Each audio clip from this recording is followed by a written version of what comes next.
Dans mon travail maintenant de metteur en scène et d'écrivant, de parfois écrivant, je travaille beaucoup sur la matière brute maintenant, sur la matière brute, sur le réel. Je m'intéresse beaucoup au réel et en quoi il peut donner naissance à quelque chose qui est beaucoup plus fictionnel, beaucoup plus artistique, parfois poétique, tout en restant très accroché, très enraciné à ce réel.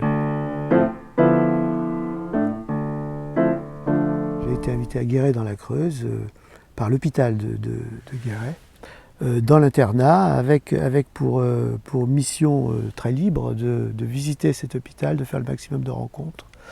Je pouvais aller assister à une opération si je voulais, à toute la vie de l'hôpital en fait. Et l'écriture en résidence, c'est un cadeau qu'on offre à un auteur. C'est-à-dire on lui dit voilà, tu as un peu d'argent, tu as un contrat, tu manges, tu dors, tu es libre, mais tu as pour tâche d'écrire. Tu es là en tant qu'écrivain. Alors, c'est une expérience toujours un peu drôle, parce qu'on se dit écrivain, est-ce que je suis vraiment un écrivain?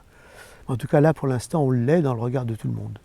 On avait une blouse blanche, un badge, et mission de vivre dans cet hôpital et de laisser l'expérience de cette vie dans l'hôpital traverser l'écriture. Donc, il n'y avait pas d'obligation d'écrire sur l'hôpital. Ça aurait pu ne pas parler de l'hôpital du tout. Au départ, j'avais peur, j'avais la frousse. Dans cette situation-là, j'avais la frousse à tous les niveaux. Est-ce que je vais écrire quelque chose? Est-ce que je vais savoir quoi dire? Est-ce que je vais rencontrer les gens? J'avais rencontré des situations sûrement scabreuses, sûrement difficiles. Est-ce que je vais tenir le choc? Est-ce que je vais être honorable? Ou est-ce que je vais me défaire complètement? Et donc je me suis installé là et très vite je me suis dit bon ben là il faut que tu fasses quelque chose, tu travailles là, tu n'es pas juste en balade. Donc la première chose que j'ai décidé de faire, c'est d'écrire une espèce de chronique, ou des chroniques de ce séjour. Et ça m'a, de ces rencontres, de toutes les rencontres qu'on peut faire dans un hôpital, du milieu soignant jusqu'au, bien sûr, aux patients. Mais c'est pas ça que je voulais faire, je voulais quand même arriver à une écriture plus fictionnelle. Et donc j'ai décidé qu'il y aurait une deuxième partie, mais qui est arrivée plus tard. Et puis elle m'est arrivée sous forme d'image. J'ai d'un seul coup eu une image, voilà, une image d'hôpital. Une image d'hôpital dure, et ça a donné place à cette deuxième partie qui est en fait une fiction, mais dont tous les fils sont contenus dans la chronique, et dont même les personnages réels sont tenus dans la chronique, et vont devenir des personnages de fiction, mais une fiction toujours sur le fil. C'est un père et un fils qui se retrouvent chacun à sa place.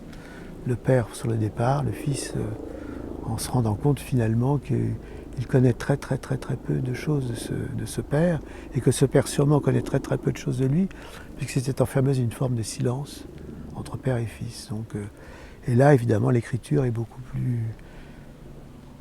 fictionnelle, beaucoup plus poétique que la première partie, qui est beaucoup plus descriptive en quelque sorte. L'un sans l'autre, ça n'aurait pas fonctionné. Même si ça peut fonctionner, on l'a fait, on l'a essayé en effet. La deuxième partie fonctionne très bien toute seule, la première pourrait le faire aussi. Mais je crois qu'il y aura un déséquilibre, et puis ça ne rendrait pas justice à tout le processus. Parce que là aussi, l'important de l'écriture d'un texte documentaire, c'est que le processus est essentiel.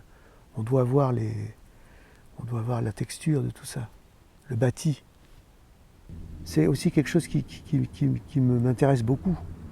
La forme, le théâtre par rapport au roman. Le théâtre qui est quand même construit beaucoup sur le non-dit, sur l'économie de mots, sur une image, c'est 3 pages de roman de description.